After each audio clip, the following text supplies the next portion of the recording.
This is The Joe Gaither Show on BamaCentral.com.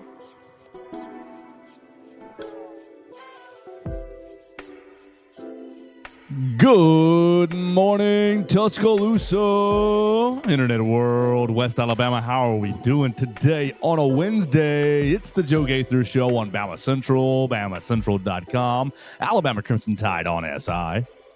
Hope you and yours are doing well. We're going to have a lot of fun today in the Derek Daniel State Farm Studios. You're watching us on the Bama Central YouTube channel. You're checking us out on Apple Podcasts, Amazon, Spotify. You're probably checking us out on the Bama Central Facebook page, Alabama Crimson Tide on SI. We're going to have a lot of fun today with Mason Woods talking about Alabama football. What are we, Mason? 38 days away from kickoff. We've got kickoff coming up next. Oh, my gosh, we're 7 days away from camp. Fall camp opening next Wednesday, 1 week from today. So we are right on the precipice. We're going to talk some football. We're going to play our interview with Tim Keenan from last week at SEC Media Days in Atlanta. We had a little bit of fun with old Tim Keenan, Alabama's defensive leader right there, the spiritual leader, as we wrote about on BamaCentral.com. He is donating some of his NIL to his church, just straight up tithing and offering some of the NIL money from Tim Keenan. So we're going to hear from Tim Keenan, about 4 or 5 minutes of him. We're going to talk about Taden Kawa, new quarterback, 2 quarterbacks in the class of 2026. A little surprising. Yeah, we're going to talk about that and why. And then we are going to go over to Big Ten and ACC Media Days. We're going to have a little bit of fun talking about some of these coaches' comments, some of these pot shots across the bow to the SEC. Notice when some of these graphics that are coming out today about SEC scheduling, the Alabama Crimson Tide is getting excluded from some of these scheduling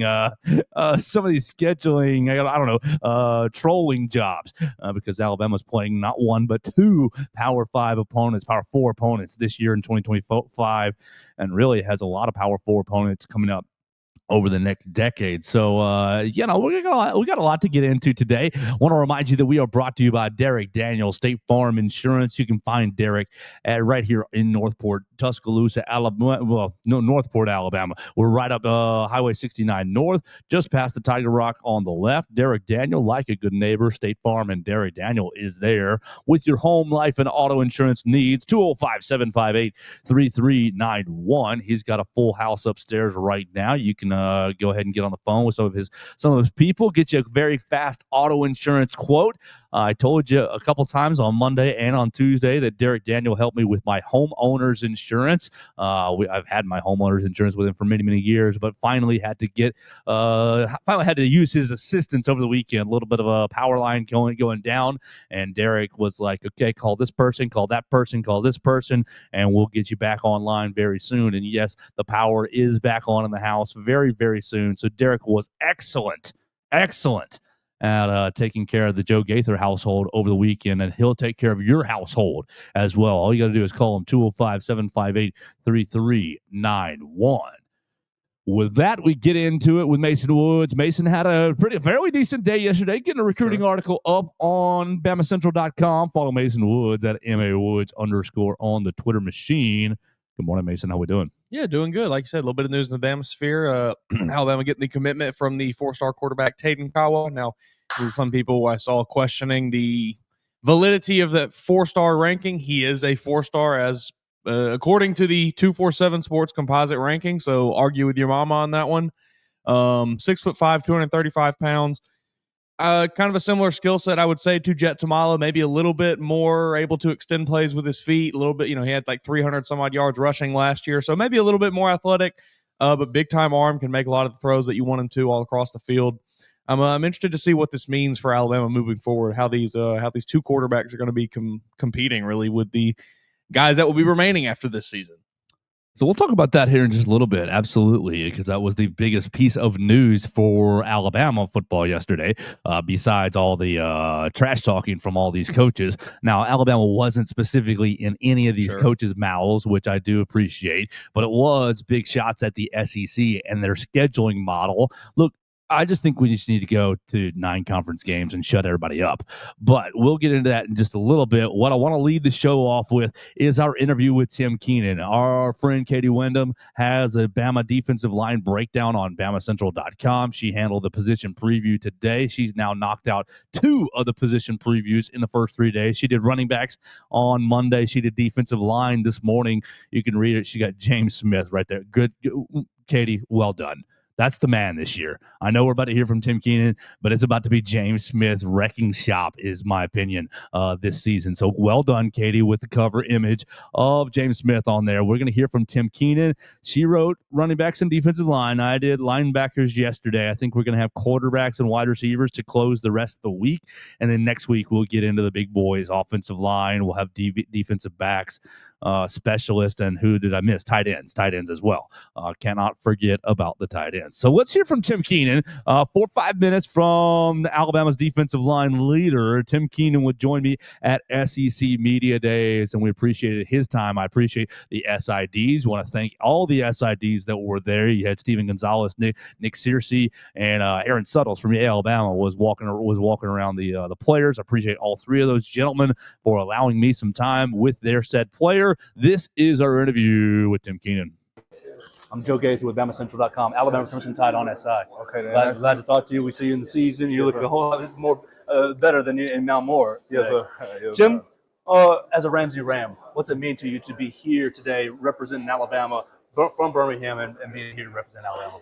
I mean, it's a blessing and a privilege and an honor. I mean, it's the most beautiful thing ever, especially coming from Ramsey, from a team that didn't have a football team like that many years ago, not too long ago, and to be able to be in this position that I am, I just give all the glory to God.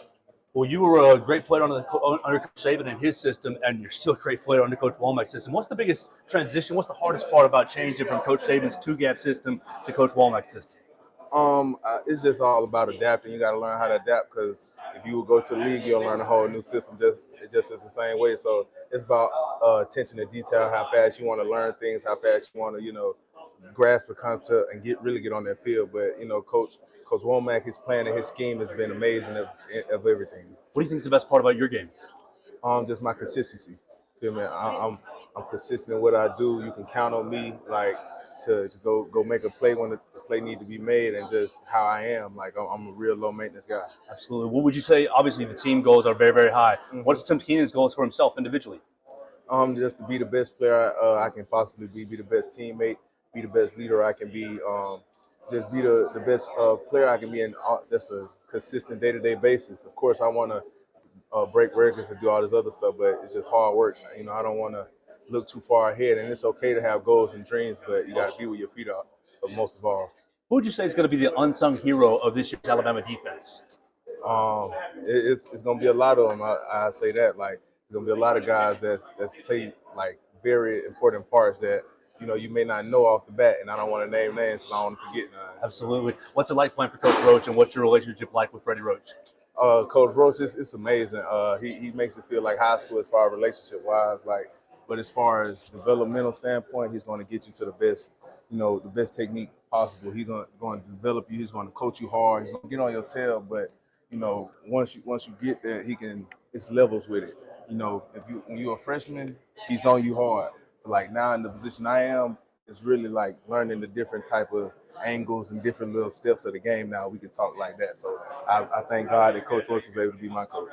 You got a lot of tough road games this year. Mm-hmm. What's the road environment you're looking forward to playing in most? Florida State, South Carolina, Georgia, Missouri, Auburn as well. So yeah. 5 big road environments. Mm-hmm. Which one are you most excited to go see the crowd and see how it goes? All of them, because especially as being my last year of college football, I really want to be able to play every game that I can for as long as I can. Because, of course, it's big dreams after college, but nothing is promised. So I want to take every opportunity I can to, have fun and do what I love. You got another Ramsey Ram on the team, QB Reese. What should we be looking for QB Reese? Man, QB Reese has been making great strides, and it's been amazing having him on the team to, see somebody else from the same school that they didn't think nobody else would make it from to make it. So I just thank God that he's been working his tail off, and I can't wait to see what he does this season. All right, last one for me. What's it like? Can you encapsulate what it's like playing in Bryant-Denny Stadium? It's the most amazing feeling ever. Like, it feels like you're a gladiator in a way, and everybody wants you to win. You the one fighting the lion, and everybody want to see you conquer that lion one day. So it's amazing, and I'm glad I get to be a part of it and have that script there on my chest. Tim Keenan, Alabama defensive lineman, right here at SEC Media Days. Thank you so much for your time. Best of luck the rest of the day. Yes, Look sir. forward to the season. Can Yes, I get sir. that from you? What did? Oh yeah. None of the jewelry, just my piece. Thank you, Stephen. Thank you so much. You're good. Thank you very much. You can tell I'm a little confused. Huh? Oh, my phone. Yeah. He thought I was asking for the No, sir, you cannot have my chain.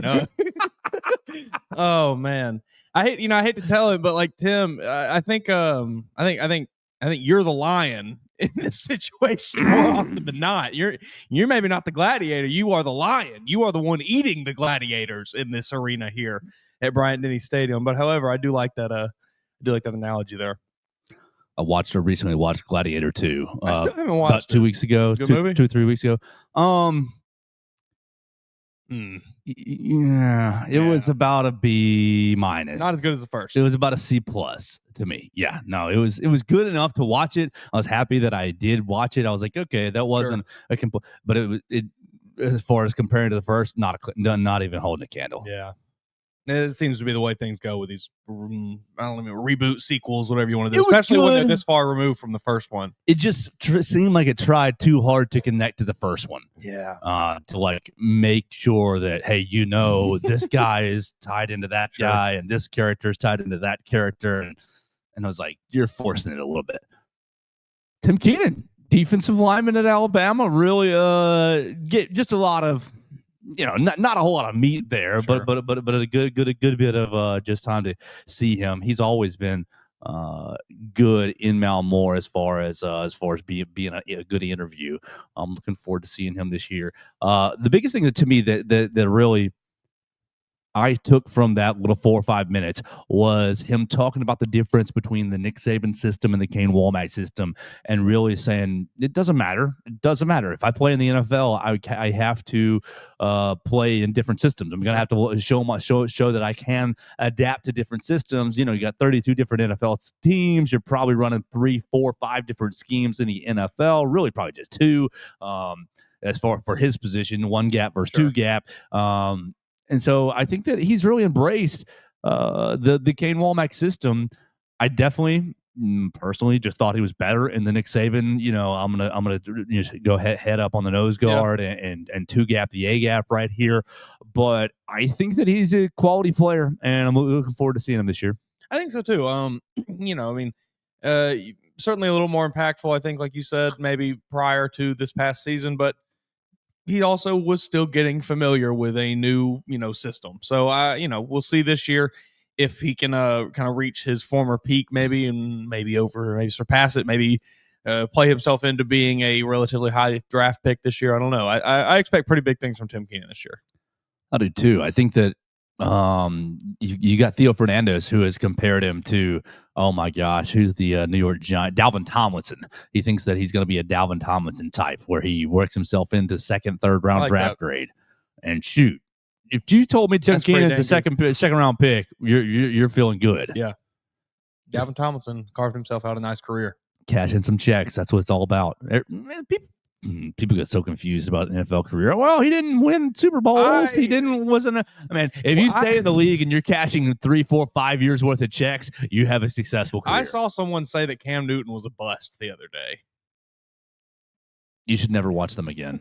You should never listen to them again. What are we doing? The man won an MVP. Got to a Super Bowl, won an MVP, and cashed multiple years of checks. What are we talking? We have lost the plot, people. It was just some reply to a tweet, something, but it was just like, what are we doing, folks? Oh, insanity. Maybe we're a little bit too much of Cam Newton stands on this show, but yeah, you bust is ridiculous. That's insane.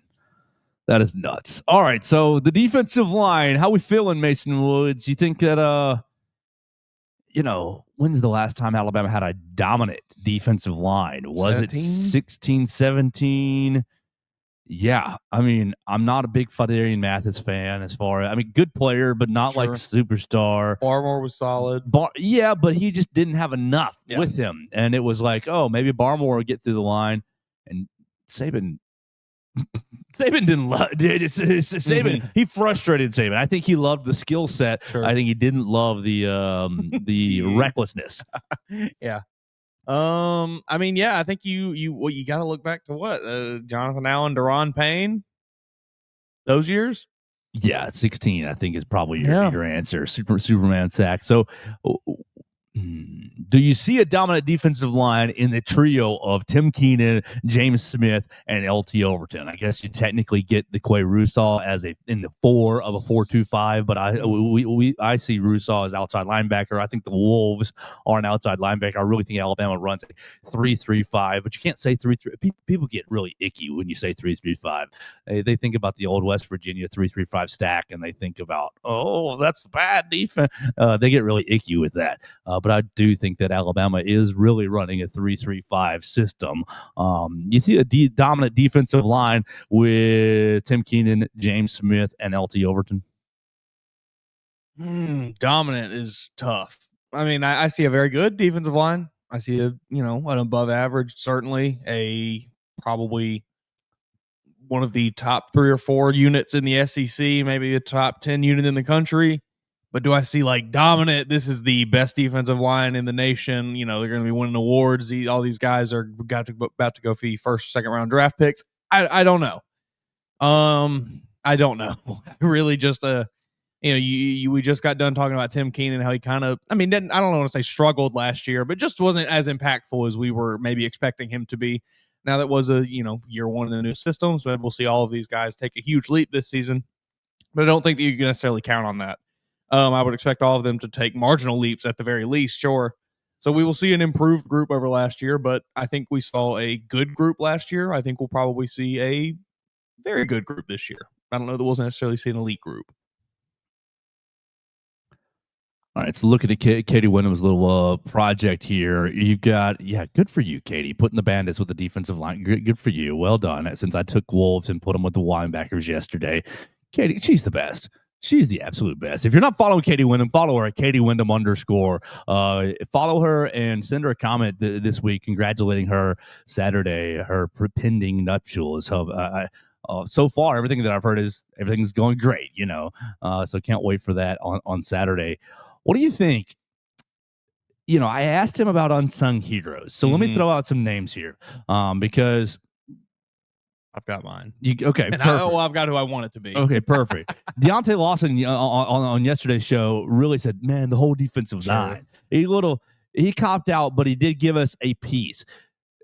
Tim Keenan definitely copped out, saying too many to name.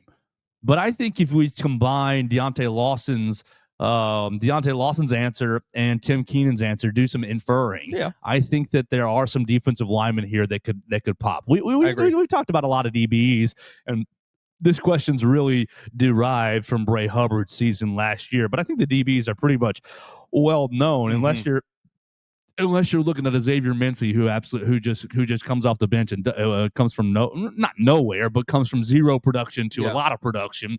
I think the rest of the DBs have a lot of hype, and so I don't really know if they're unsung. But look at Katie Wyndham's depth chart here, and obviously we just told you the starters. We just got you going on Tim Keenan, James Smith, and LT Overton. But I'm seeing right behind them lots of interesting names. You go with the number 2s on the Bandits. I think you could pick almost any of these 4: Kelby Collins, Jordan Renaud, Keon Keeley, Fatutua Henry, new transfer, and then you got right behind Tim Keenan, Jeremiah Beeman, and Isaiah Funga, right there behind Tim Keenan. And then your defensive end guy right behind James Smith, Edric Hill. We've talked about Stephen Bolabumwa, and then we haven't really talked about London Simmons, incoming freshman. What do you think? If the unsung hero is a defensive lineman, Mason Woods, his name is... My gut wants me to say Steve Bolabumwa because, one, I want to be saying that name all year, every play, every opportunity I get. I want to be screaming that name. I also think just being a guy who had to spend the year in JUCO. He's going to be extra hungry. He's playing with a bit of a chip on his shoulder, I would imagine. But also, I think my brain is leading me toward Kelby Collins. I think Kelby Collins was brought here for a reason. I think there was a reason they went out and got some talent at this position, and they got a guy that they certainly wanted in Kelby Collins, a guy that was very good at Florida in limited production, mind you, but good in the time he was on the field. I'm very excited about what he can do in a system where, from everything we've kind of heard, and players talking about it, and then also kind of like the few recruits I've gotten to speak to, like Alabama just lets players play so much freer than a lot of other players do. They let guys just kind of do a lot of different things and play the way they want to play. I imagine that's what Kelby Collins was looking for, leaving the situation he was at Florida. So just kind of telling him, hey, go out there and make some plays. I'm excited to see what he can do. Yeah, I'm with you right there. I think that Collins and Renard are your answers. I think Kelby Collins and Jordan Renard are probably, because Jordan got in some action last year towards the end of the year. And I think that you started to see, the coaching staff likes what he's doing. He's getting more opportunities. And didn't really pop just based on timing and Jordan Renard. Let me make sure what he actually got into for. But I do remember him getting much more action towards the later part of the year. Here we go. Depth of play, 12 games, total 14 stops, 1.5 tackle for a loss. But really, a lot of these games are towards the end.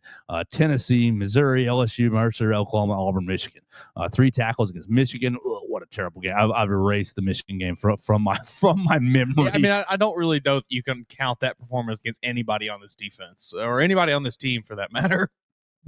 Unplugged. I don't know. Out of gas. Not unplugged, out of gas. I think the team was plugged in. I think out of mental gas, just trying to hold everything together. Last everything year was held together by floss and shoestrings. Yes. I like Jordan Renard. If you're going to go Kelby Collins, which I do like, I'll go Jordan Renard with an honorable mention for Jeremiah Beeman. I think Beeman's going to be pretty. I think Beeman has an upside that can surpass Tim Keenan. Not this year, but in the long run. I think Tim Keenan definitely, not going to get surpassed by anybody by any means this year. Not trying to. Each player's ceiling. Yeah, I think Beeman has a very high ceiling. I think he's an aggressive player. I think he's a little bit quicker, maybe than Keenan. Now, not as wide, not as thick. But I think in a penetrating system where we are trying to get into a certain gap and trying to fill it, I like what Jeremiah Beeman can bring. London Simmons feels like, again, kind of just being a freshman, a bit of the odd man out here. Probably not going to see too much time, I would imagine. I think slap a big old red shirt on him. Yeah, that works for me. Get him his 3 games, 4 games.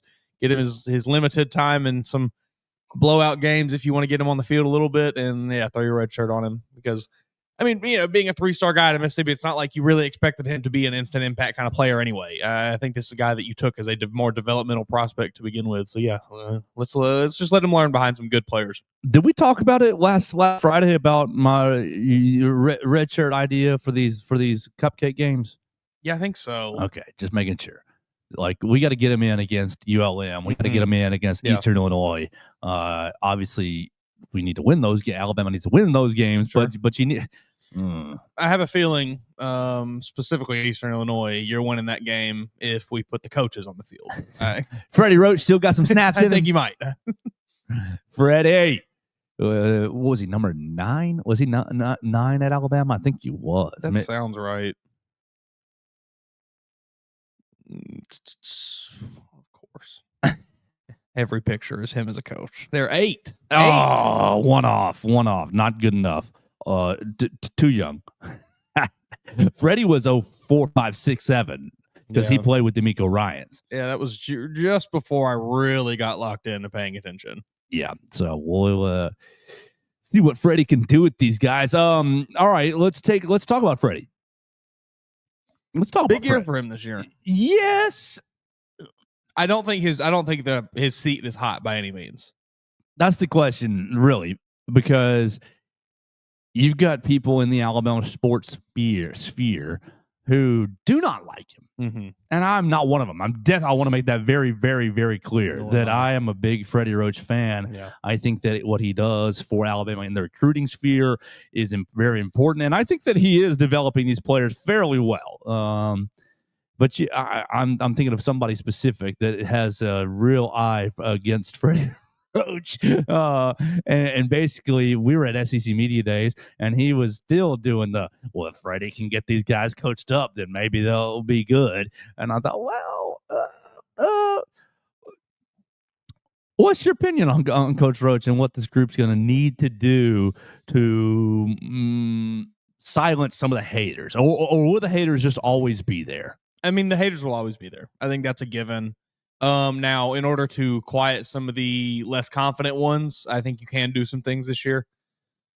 I think if, I don't know that we're necessarily going to see 2016 level, 2017 defensive line levels again with, 2 first-round guys. I think both of them ended up being first-round guys, Deron Payne, Jonathan Allen.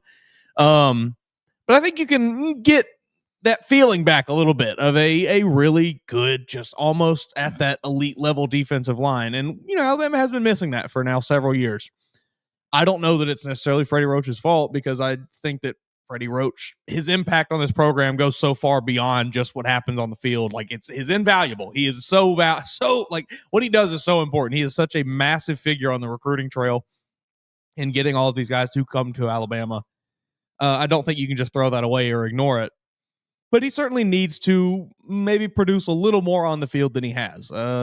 Maybe a big year out of Tim Keenan, a big year out of one of these guys, whoever it may be, pick one. That would certainly help his case a lot, and maybe get a bunch of these haters off of his back, a bunch of the people who maybe do not like him as much as you and I do. But like I said, I think regardless of whether you like what he's produced on the field or not, his impact for this program is so far beyond just that he is invaluable to the Alabama Crimson Tide. Yeah, I definitely think invaluable is probably the right adjective for Freddie Roach. And, just from a personal standpoint, I enjoy all the hell he has given me over the last year and change in the Malmore facility, just in little scrums for I've been wearing, I'll wear some of my Bears stuff sometimes. And are they any good? Is that quarterback going to be any good? What are they going to do? Are you going to give up on them? He always do that. Are you giving up on them yet? No, coach, I'm not giving up on them. Is this Alabama defense, like we talked about it with the linebackers? Mm-hmm. The first line guys were, you're feeling real good about them. I don't want to say A+, but you're feeling really good about the first line linebackers. I think you're feeling pretty good about the first line defensive linemen. Are you too deep? Are you not too deep, TOO? Are you too deep, TWO, on the defense? Because I don't know if you were TWO deep on the linebacker position, especially inside linebacker position. I think you are kind of at the wolf spot. Mm-hmm. But are you TWO deep on the defensive line? I feel really good about most of these guys. I'm a little, I think Edric Hill and Steve Bolaboom, London, that defensive end room, maybe little bit of a question mark after James Smith there, but regardless. But you can pop over or not, or pop Collins over there. And I feel really good about those guys. So I think you are. I think, knock on wood, I'm not going to root for anybody getting hurt or anything, but, if it were to happen, I think you're still feeling okay about what you have at this position. And you're still not, like, you look at this list, Katie did a great job, but you still got Jamarian Latham who can play both Bandit and Wolf. So, like, if something happens, Latham can pop right into the Bandit room. If, Collins whatever has to go over to defensive end, that sort of thing, or Renat has to go play defensive end, you can pop over Jamarian Latham to fill a gap right there. Yeah, I feel good about saying they're too deep. Excellent. So Alabama's defensive line, looking forward to that. We will get more and more for them next week as camp opens up. Side of camp, I'm actually get chills down the spine. We're going to have real football to talk about. Finally, no more. Well, maybe. Possibly.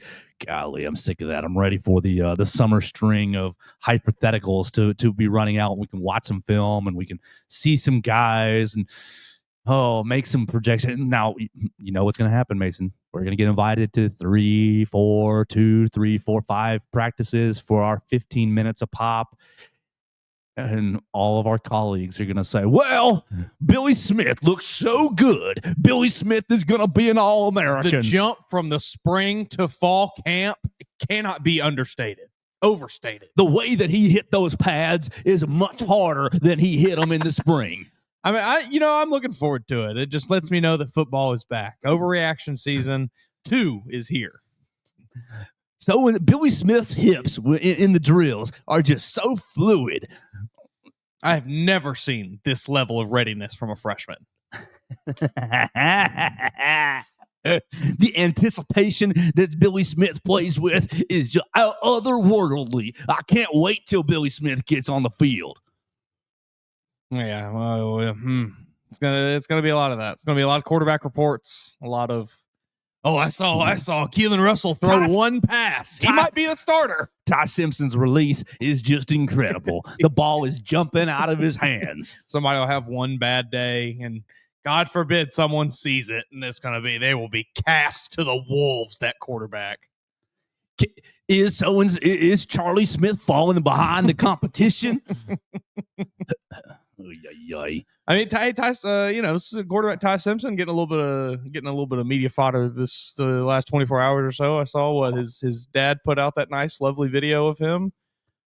Yeah, what did he say on Instagram? I came here with dreams. That's perfect little transition. I came here with dreams and aspirations of going to the NFL and leaving a legacy, and I feel like I can still do that. When I get on the field, Alabama fans should know. Man, this is going to make the gums go crazy. Alabama fans should know that I'm going to do everything it takes to win. I'm going to make sure I'm the toughest guy on the field. I'm going to make sure that I win. I'm going to make sure I know everything that's coming. I'm going to get the guys around me the ball.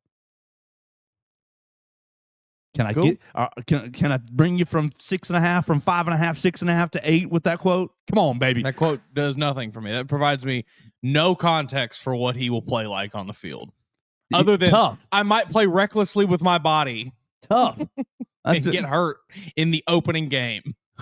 He's going to play tough. That's what he's going to play like. He's going to play smart. He's going to know. I'm going to make sure that I know everything that's coming. I hope he does. I hope that he does. I hope that he knows every single thing that's coming. I hope that he has a great season and that he rides himself off into the sunset as soon as that last snap happens in the final game of the year. And I hope he never comes back and plays another snap again. I think that Ryan Grubb, Nick Sheridan, and Kalen DeBoer want that as well. I hope that they understand the gravity of the situation they have put themselves in by allowing him to be the starter.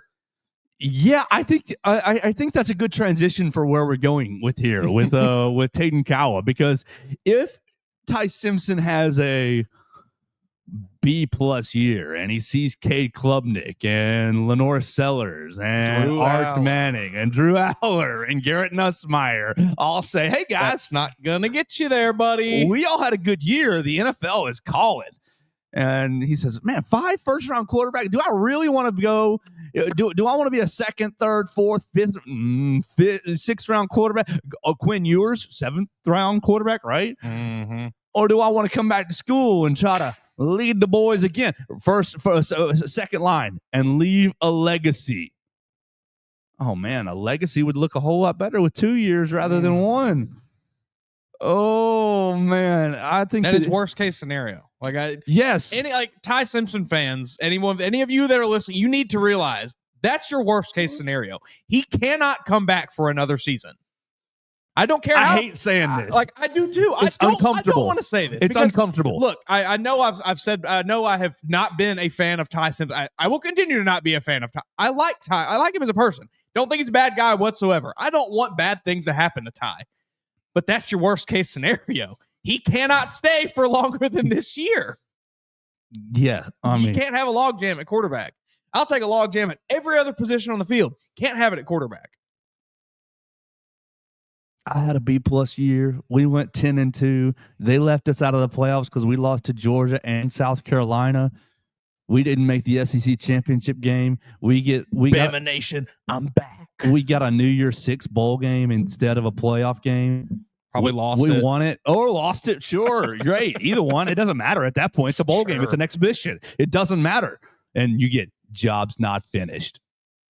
Because Cade Klubnik takes Clemson all the way to the national championship game, beating Lenora Sellers, Arch Manning, whoever, right? And the NFL is, man, Arch Manning, number 1, Cade Klubnik, number 2, Drew Allard, number 5, Garrett Nussmeier, number 12.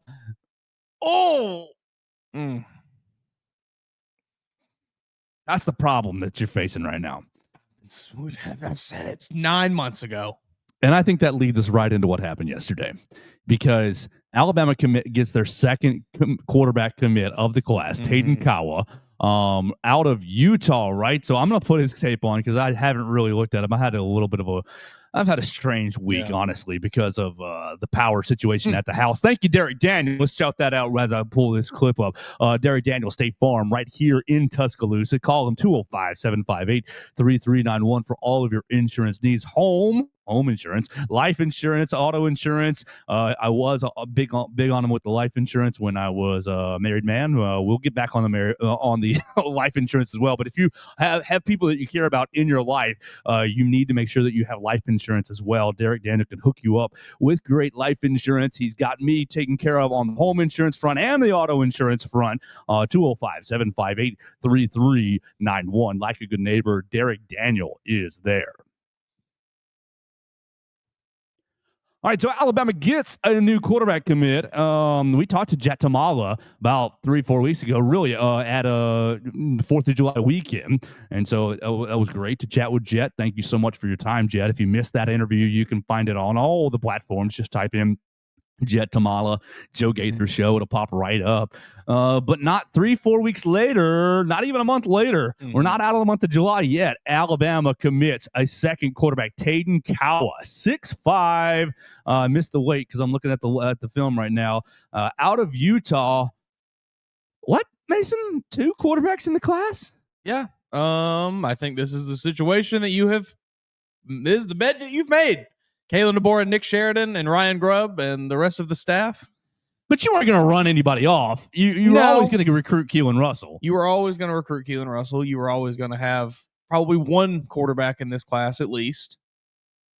But now you got to go get 2 because the situation is here where we get a B+, B-, C, whatever year it is from Ty Simpson.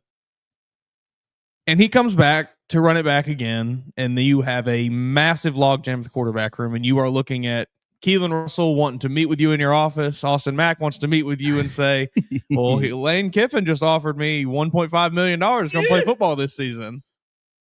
And that is your worst case scenario. That's what you cannot have. It'd be Brian Kelly because Nussmeier's moving on. Austin Simmons is young. So it's going to be Brian Kelly saying, hey, so-and-so. Don't you want to come play for the Tigers? Play down in Death Valley with all these great athletes? Remember how Alabama didn't want you to play there? I want you to play. I'll let you play. Mm-hmm. Yeah, that's not what you want. It's South Carolina calling. Did you have fun at Williams-Brice Stadium? Don't you want to play here for 8 games next year? That's not what you want. We just lost to Norris. Open room. Can't. Look, if that situation presents itself, you want to, I guess, lose Austin Mack before you're losing Keelan Russell. You don't want to lose either of them, though. I think you firmly do not want to lose either of them. And if Ty Simpson comes back, you absolutely will lose one of them. I mean, it is. You can tattoo it on me. One of them will transfer, unless both of those guys are just like nuts in the brain. Sure, one of them will transfer. Right. It's inevitable. Mm-hmm. And look, I'm going to tell you right now, it's probably going to be Keelan Russell. No. Who's going to have the bigger market? Yeah, I mean, fair. But SMU is going to come call Kevin Jennings. He'll be gone. SMU, they'll back the Brinks truck up. We had you once, buddy. We'll get you again. No, don't do it. Don't do it. This is the situation that Kalen DeBoer and the staff have created. Now, again, you were never going to run anybody off this year. Right. Because if you run Ty off after losing Milrow, you're turning it over to a child. Mm-hmm. You're turning it over to Austin Mack. You've never played high level football before. Yeah. Good throw in the Mercer game. Thank you. That was sweet. It's awesome. But now you're playing against Georgia. Mm-hmm. No, and that scares the ever living mess out of me. Yeah. Or you're turning it over to Keelan Russell, who nice arm, fun athlete. We like what you got on from a raw skill standpoint, but now we're taking you into South Carolina. We're taking you to Florida State that first week. Mm-hmm. Yeah. I believe some of these some of this thought process should have happened around week 6, 7 last season when it was Jalen Milrow's not been great this year. We have some opportunities to maybe get some of these other guys reps in some of these games. Hey, let's start doing that. Let's start focusing on doing that. But you did not. You chose not to. So now you are in a situation where you have one guy that's got like a tiny amount of reps, and then 2 guys that have no reps. We're rolling the dice, and Kalen DeBoer is coming up 7s with Ty Simpson. Heisman Trophy finalist. You better hope so. Heisman Trophy finalist, NFL team salivating. They're going to say, oh, we want you more than Drew Aller. Top 10 pick. That's what you got to have this year. I mean, I don't. Because it could work out. Yes, it absolutely could. I don't want to sit here and act like the disaster is here, because it's not. That disaster situation is not even here yet, and it won't be here for another however many months now, 6-7 months potentially. And just saying it could happen, but it makes me bleeping nervous. Holy, does it make me nervous? You need Ty Simpson to play good enough this season to be a 1st or 2nd round draft pick. First, ideally first. The class is so loaded. Yes, ideally first. I think, just given what I have seen from him and his family and everything, he doesn't need the money very much. He's probably just going to go to the NFL if he gets the chance. All right, so let's move to Taden Cowell. What do we see in the quarterback? 6'4", 200 pounds, according to his huddle tape. Orem High School. The first thing that I just noticed watching his tape, we need to go see a game out there because the backdrop is immaculate. The backdrop is art. There's mountains and sunshine and just like if you put his huddle tape on, yeah, he looks like a good quarterback. But the first thing that caught my eye was, oh my gosh, what a gorgeous place to play football. Orem, Utah, 3,200 passing yards, 35 total touchdowns. Also 300 rushing yards as well. So moves just a hair, just a little bit, not getting bottled up in the pocket. But what I'm also seeing is a first read merchant.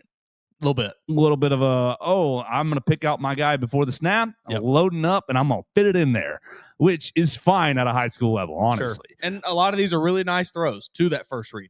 Yeah. So like, okay, I can look at a matchup, and like some of that sounds like a detriment, but also you need to hear the compliment as well. Yeah. I am reading the defense before the snap. I'm seeing Billy is the matchup here against they're showing cover 1, they're showing cover 3, they're showing cover 2, whatever it is. So Billy's the matchup here, and I'm going to stop, set, and fire. So like, there's a little bit of there's a compliment and criticism at the same time.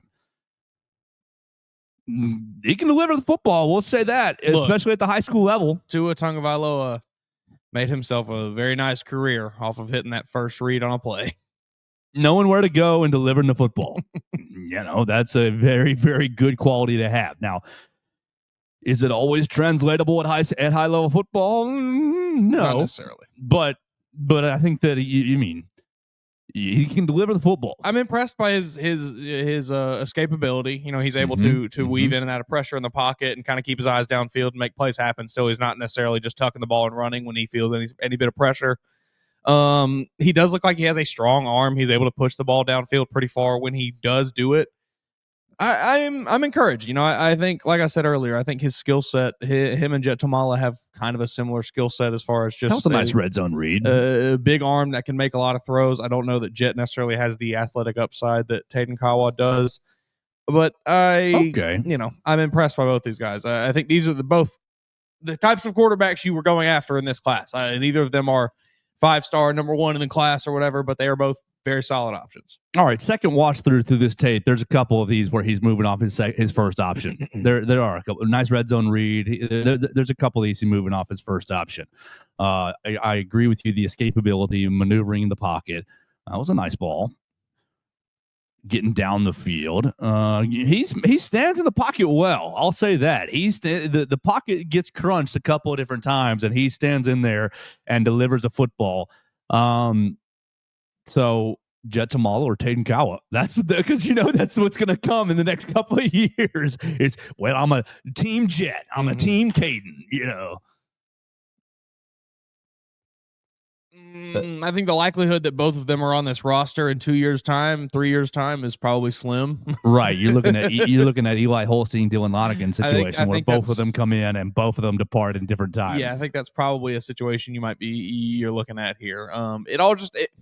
It just all depends. It all cruxes on Ty Simpson and what happens with him. If he takes his 12 games this year and then is off to the NFL, that's awesome. Go do your thing, buddy. We get 2 years of Keelan Russell, and in steps one of you gentlemen. But it all just depends on what's going to happen with Ty Simpson. It's beautiful out there. It does look beautiful out there in Utah. So he's originally from Honolulu, Hawaii. Played at Mauna Loa High School for the Minahune, which I don't even know what that means. It's like some Hawaiian mythical dwarf creature that they named as their mascot, which I thought was hilarious.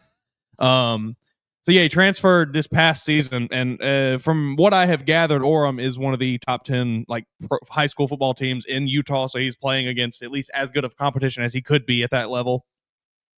And like we said, threw for over 3,000 yards, 28 touchdowns. I think he had another 6 or 7 on the ground, 300 yards. So pretty good player. This quarterback situation makes me nervous, but honestly, we're getting way ahead of ourselves. Sure, but got to. You don't think Kalen DeBoer's thinking about this? Of course he is. You don't think Nick Sheridan's waking up in cold sweats in the middle of the night? How am I going to get Ty Simpson to the NFL this year? Well, I'm a big fan of Nick Sheridan. I know that lots of people last year thought he did a poor job, and I heard that a lot at SEC Media Days. Well, they got a new play caller. Sheridan didn't do a good job. I think that's total hooey. I think that man was handcuffed all season. Oh my gosh, yes. You're operating out of the bottom end of the playbook, out of limited passing concepts, and you're talking about, you don't have a traditional running game. Yeah, because they don't respect your passing game at all. And so he had a couple of about the first 6 weeks of the season, the offense looked pretty viable, and then it started to really collapse and shrink in, and you're like, oh shoot, these defenses are knowing what you're doing here. It's almost like defenses figured out, you have to be really one-dimensional because of one player on the field that is causing that. I think that Ty's going to really unlock the play, open it up, and I think that Sheridan put Milroe in as good a situations as he could have been in last year. Jalen Milroe is playing NFL football right now. Yes. Come on, folks. What are we doing? I'm a big Nick Sheridan. I think that Sheridan is going to match up what Ty Simpson can do skill-wise. And then, can we be honest? The 25 skill room dwarfs the 24 skill room. Yeah. Second year Ryan and Jeremy together. Okay, you add Isaiah Horton. Sorry, Kendrick Law, but you were gadget fella. Sorry, Kobe Prentice, but you were, not so hot either. Cole Adams was Cole Adams and was nice for a little bit, then gets hurt. Jalen Hale has one good catch and then gets hurt. And forgot Kobe Prentice went to Baylor. Had to look that up. Do you think he's going to have a good game against Auburn that first week? Dominates them. I will be watching. Kobe Prentice revenge. I will be watching now that I know that. Kobe Prentice revenge. Moctezuma's revenge. On a Friday night, right? On a Friday night. Yeah. That was a guy I was very high on coming out of high school, but Calera High School. Well, regardless though, this year's room is, like you said, dwarfs it. Yeah. And the running back room is even better. You lost Justice Haynes, but Justice. Boo-hoo. Sorry, but true. You get third year Jam Miller in this program. You get really second year Richard Young. and then Daniel Mountain smashing people. I think that you're going to spread out. You're going to be operating in spread formations. You're going to be 3-by-1, 3 wide receivers, and Josh Cuevas out there. Everybody's spread off the line. So you're basically going to have Simpson and Daniel Hill in the backfield, Simpson and Richard Young, and it's going to be, y'all want to spread out and guard Ryan Williams and guard Jeremy Bernard and Isaiah Horton? Boom, boom, boom, boom. Like that video of the guy punching the bam, bam, bam, bam, all game. Like you want to step into the box now? Jeremy, Ryan, Isaiah, whoever you want is going to beat you downfield. All those concepts that you saw that you've seen from Josh Heupel in Tennessee, it's not going to be exactly like that because you're not going to be as wide and you're not going to be as gimmicky as Josh Heupel. Like that's a level 10 as far as gimmicky, but it's going to be the same concept of we will spread your butt out. And if you're not guarding us 30 yards down the field because Ryan and Jeremy and Isaiah can get down there, then sorry, buddy, we'll take that. And if you are backing off, then you're just going to get hammered. I think the offense is going to look completely different this year. I mean, you'll still get quarterback run a little, but I think what you're going to do is you haven't seen quarterback run all game, guys. We've been operating this offense that I just described, and now it's 3rd and 2. It's 3rd and 2 on the 40-yard line with 1:40 left to go, with 2:30 left to go. Alabama needs a first down to ice the game, and it's read option. Ty Simpson pulls, goes for 8 yards, slides, gets up, does the first down marker, and everybody goes crazy. Like, yeah, that's what we hope for. Oh, maybe I'm just an idealist there, but I think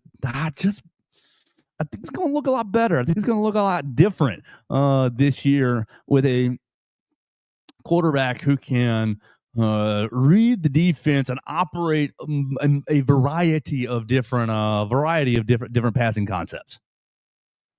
Let me clear this marker real quick. I got something on my phone. I am. Look, I will continue to not necessarily be Ty's biggest fan, but like I am in agreement. This will be the offense will be improved. Well, if it's not that, then you're bringing in Russell and Mack. Either way, yeah. I think regardless of who is on the field, I think you're getting a better quarterback, a better top-end quarterback than you had with Jalen Milroe. Now, look, I don't want to. I'm not saying this to say anything bad about Jalen Milroe, any more than I already have on this show. But I think at bare minimum, like I said, you're getting probably higher level quarterback play than you had last year, and that will open up the playbook, open up the offense, just allow it to look a little better, a little smoother, a little more efficient. You have to respect the passing game to create a running game, in my opinion. If you're just bottled in the box and you don't respect the passing game, it makes running the football really tough. Yeah. All right, Mason, I think we've beaten this topic into the ground. Let's burn one more topic up with which one? You want to go Rhett Lastly or you want to go Kirk Cignetti? Let's start with Kirk Cignetti. We're adopting the SEC scheduling model. Such a fool. He's just I'm really tired of it. I liked this shtick a little bit last year, the whole whatever it was, whatever you want to call it. And then it started, I started to grow weary of it. When what did he say last year? We don't beat top 25 teams. We beat the crap out of them or something like that. And then he went and got absolutely stomped by, I don't even remember who it was that week. They're playing Old Dominion, Kennesaw State, and Indiana State this year for their non-conference games. They've already got Colorado State and Western Kentucky on the schedule in 26, Kennesaw State, Indiana State, and UMass in 27, Austin Peay and Eastern Michigan in 28, Ball State, Eastern Illinois, and Western Kentucky in 29. Now, the difference is they do have the 9th conference game. Now, is that 9th conference game against Northwestern? Is it against let's think about the other bottom end. Is it against UCLA? Is it against Rutgers?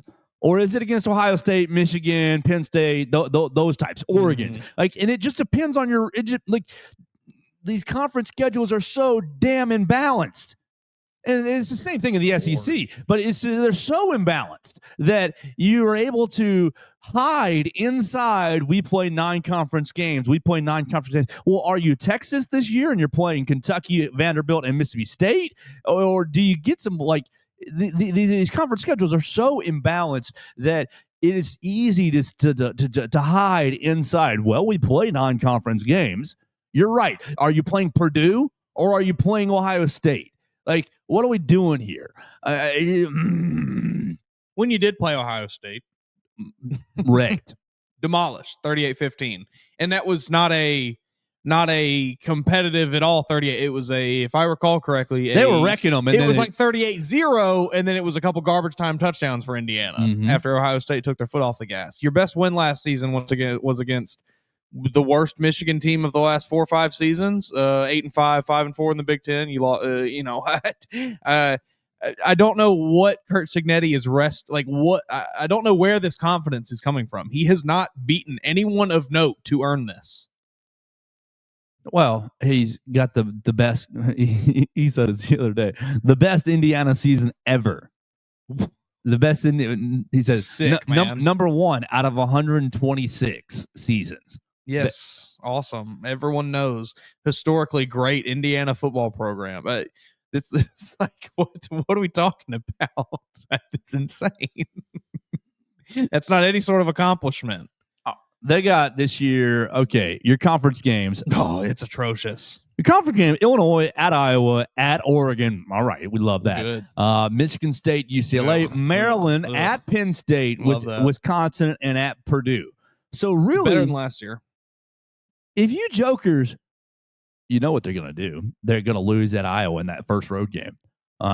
It's going to be 10-3. It's going to be 10-7. No, I'm just kidding. But you're going to have to show me something. October 11th. Yeah, Illinois fighting Brett Bielema. Yeah. All this chat here. You better not lose that first conference game, buddy.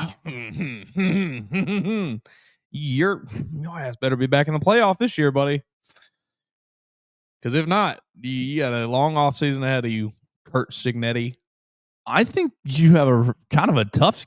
I mean, I think you have a tough. They will not be back. No, they won't. But he has to get back. But they won't. They will not be. You're losing to Illinois. You're losing to Oregon. You're losing to Penn State, and then you're dropping probably 1 to Wisconsin, Purdue, Michigan State, or Iowa. You're dropping one of those. I think that might be a hair too far, but I'm going to give them 3 losses for sure. I'm going to say Oregon and Penn State, yep, and then I'll give you one of these other one of these other conference games. That leaves you at 9-3, and you're out. Mm-hmm. That leaves you at 9-3, and you're at 17. You're at 16. You're at 18, and you're complaining about we should be in. Mm-hmm. We should be in. Look, we were undefeated in non-conference play by beating Old Dominion, Kennesaw State, and Indiana State, and we beat UCLA. We beat Wisconsin. Here's what will happen. Old Dominion will somehow rattle off like 9 or 10 wins this year, and they'll hang their hat on that. It's absurd. But 9-3, we should be in. Yeah, I have grown weary of Curt Cignetti's shtick at this point. I liked it at first, but he has overstayed his welcome on my television and on my timeline. You know, former Alabama coach Curt Cignetti. Yes, I'm aware. That's why I wanted to root for him for the longest time. But I am no longer rooting for him. I'm actively rooting against Indiana when I watch them now. Well, we can just pull the shtick if they're successful. Hashtag built by Bama. There we go. I got friends that like hate on me for that, and I just go hashtag built by Bama. You know, whenever running back for the Saints, Alvin Kamara. Yes, okay, yeah. Perfect. Whenever Kamara goes off, hashtag built by Bama. I can't wait to say it after Julian Sayin goes off this year. Yes, he was here for 2 weeks. Hashtag that'll be a good one. Built by. Guess who just took the stage at ACC Media Days? Castellanos. Mike Norvell is up there as we speak, but yes, he is accompanied by Thomas Castellanos and a few other Earl Little Jr. and Daryl Jackson Jr. at the podium there. That just made my loins tingle. Who's gonna be the one to ask? Both of them. Who's gonna ask Mike Norvell about it, and then who's gonna ask Thomas Castellanos about it? Hopefully, our man Graham. That's what I hope. Graham asks him. I know Graham's over there for Boston College on SI. Yeah, that's who I'm seeing this from. He shared the image here of Mike Norvell at the podium. They got a nice little setup there at ACC Media Days. What's his tag? I'm about to give him a retweet. At Graham_Dietz, DIETZ. DIETZ. Yep, got him right here. Perfect. I gotta say, the ACC, they got this podium here. It's really kind of putting the SECs to shame. It's got like a screen on it. It looks like that's pretty sweet. And I don't know, did the SEC do the uniforms where they had every team's uniform like on the mannequins lined up? What they did was every day going into the college football playoff, yeah. they had the three teams. Or the four teams. You got to give me all. Give me all the teams. I saw several videos of people going down the line of down the hallway. That was a really cool visual. You got to give me that. You had a display for all four teams, and if you stayed long enough, because you were working long enough on one of those days, you got to see those displays get interchanged out. And I thought, yep, we've been here too long. Time to go back to the hotel. They're getting ready for tomorrow already. We got to get back and get to bed. One more then. Rhett Lashley goes off on the SEC as well, basically saying they are not, fraudulent conference. They are not what they think they are. Says the SEC has had the same 6 schools win the championship since 1964. Mm-hmm. Not a single one has been different since 1964. That's top heavy to me. That's not depth. So 6 schools. It's Alabama. It's Georgia. It's Auburn, LSU. It's Florida, and it's Tennessee. Anyone else? Is he lying, or is that just everybody off the top of my head? No, I think Ole Miss never, right. State never, No. Arkansas never. That's it right there. Yep. 6 since 64. My father, was born in 61. The ACC's had what? One team win it 8 of the last 10 years. This is the stat I saw. I don't really know that you are don't know that you're in a position to speak, Rhett Lashley, because the only time that your conference has really been relevant in this sport, it's been dominated by one program. Not a great spot to stand on. I also saw, and I'm blanking on who it was now. Was it, I don't remember who it was. Somebody pointing out that the ACC champion Clemson did indeed go 0-3 against the SEC last season. So not sure that the level of competition is really remotely comparable there. I don't know, just an interesting. Look, everybody's been in the propaganda meter. Yeah, that's all it is. That's I'm poking fun at Rhett Lashley, but he does make a bit of a valid point. Obviously, it's a bit of a valid point. The SEC has been a bit top heavy. I don't think any of us can ignore that. But everyone is. It's been that way in every conference. Michigan and Ohio State have dominated the Big Ten for the last however long. Clemson, like I just said, dominated the ACC. Before that, it was Florida State. Before that, it was Miami. It's just how it goes. I had a friend yesterday, because the NIL basically they ruled that you can still pay people through the collective, right? Yes. And I'll get more details on that, but basically they ruled that you can still pay people through the collectives. And I had a friend be like, well, that's the death of college football. It's officially bought. You can buy brother, it's been bought my entire lifetime. Mississippi State, Arkansas, they're not playing the same sport as the 6 teams we just mentioned in the SEC. You got Florida, great. Florida, Tennessee, LSU, Auburn, Alabama, and Georgia are all just a half tier above your South Carolina, Kentucky, Vanderbilt, Arkansas, like the have-nots. Mm-hmm. The haves and have-nots have been in college football forever. Yep. Forever. Well, not forever, but at least since my lifetime. Since it became what we recognize as college football now, basically, yes. Right. I was born in 89, so at least in my lifetime. I ask, when's the last underdog national champion? When? The only thing that I caught was Auburn in 2010, but they bought Superman to put him on the team. Yeah. They bought an alien, right? You buy an alien. And even then, it took every little bit of grind, with a field goal right at the last second, right? Yeah. Before that, I'm thinking about, You've got Saban LSU teams, where you've got the 05 USC teams, you've got the 02 Miami teams, you've got, I mean, maybe the Nebraskas in the early 90s. You go 3 in a row, 2-3 in a row with Nebraska in the 90s. Wasn't Georgia Tech undefeated in 1990? I believe they were. You got Notre Dame in 89. Like, they're still Notre Dame. That's big box brand Notre Dame. Like, how far back do we need to go before you get a real underdog national champion? Long ways. Is it Clemson in like 82, 83? Didn't they go undefeated in the early 80s at one point? I think they did. Like, it's just always been dominated by big brands. Like, I'm sorry, Iowa is all BYU 84. Okay, there we go. I guess that might count.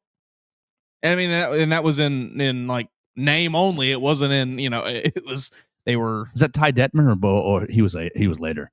Let's see if I can. 84. No, that's going to be my man Jim McMahon, right? Head coach Lavelle Edwards. Oh, let's see if I could find, if they want to tell me. Yeah, Jim McMahon at 77 to 81 at BYU.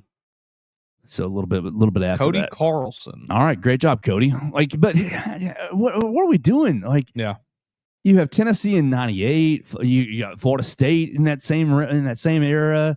You've got all the Miami squad in the late 80s, early 90s. Like, these are big box brands with big box players. Yeah. I mean, I get Miami, I guess, was kind of turned into that. Sure. But that was. But all those still players, over the course of like 15, 20 years, like it started in the late 70s, early 80s. And then by the time we reached the peak of them in the late 90s, 2000s, it's like, oh, yeah, we all know Miami. They've been here for the last 15 years. It's all about the U. Yeah. Penn State? Joe Paterno takes little old Penn State into something? Maybe. But like, in our lifetime. Clemson, I think, is the best example that we can look at in our life. Dabo and Clemson, little old Clemson. We're riding that Roy bus. Sure, you almost got there with Taj Boyd. You almost got there with what was the other guy? I can't remember the guy, but you were right there on the cusp, winning 9-10 games, and then finally you break through with Deshaun Watson, and you get to the promised land there. That's why Dabo would never work here, because he can't use the Roy bus line. You never work in Alabama because little old Alabama riding that rest of y'all bust. Oh, goodness. Well, I still love it, and it's still the sport that I've always grown up with. Yeah. It's just out in the open. Rhett Lashley is right. It is top-heavy in the SEC, but it's top-heavy. Top-heavy everywhere. Exactly. Mason Woods, I think we're about out of time. Anything else you want to leave the people with? Tomorrow, we will be joined by MattStallAle.com. We will be joined reportedly on Friday by Bobby Humphrey, former Alabama running back. He's featured prominently in the Nothing But a Winner documentary that we talked about last Friday with Jimmy Jenkins. So we will reportedly be joined by Bobby Humphrey, Alabama running back legend. That will be exciting, super exciting to me. And we'll also reportedly be joined by Zay Hall, Alabama football commit, Hillcrest High School by way of Paul Bryant High School. So Friday looks like a big show. Anything else on your plate today, Mason? No, I'm interested to see what this latest ruling in this NIL ongoing saga means for this NIL Go and collective. I don't think there's really a whole lot of information for us to go off of other than just some tweets in the last 24 hours. But as it comes out, I'm interested to see more and more about it. We'll do it tomorrow on the Joe Gaither Show. We appreciate everybody who's watching us on the Bama Central YouTube channel, on our own social media machines. Listen to us on Apple Podcasts, Amazon, Spotify. Call Derek Daniel for all of your insurance needs. 205-758-3391. We didn't get a voicemail over the last 24 hours. If you want to leave us a voicemail about anything that we said, agreeing, disagreeing, or bring up your own topic, you can at 205-462-7340, extension 800. We'll talk to you tomorrow on the Joe Gaither Show on Bama Central and BamaCentral.com. Thanks for joining us on today's edition of the Joe Gaither Show on Bama Central. Keep up with Joe on all his social media pages at Joe Gaither6. Subscribe, rate, and review the show on Spotify and Apple Podcasts, and be sure to read us daily at BamaCentral.com.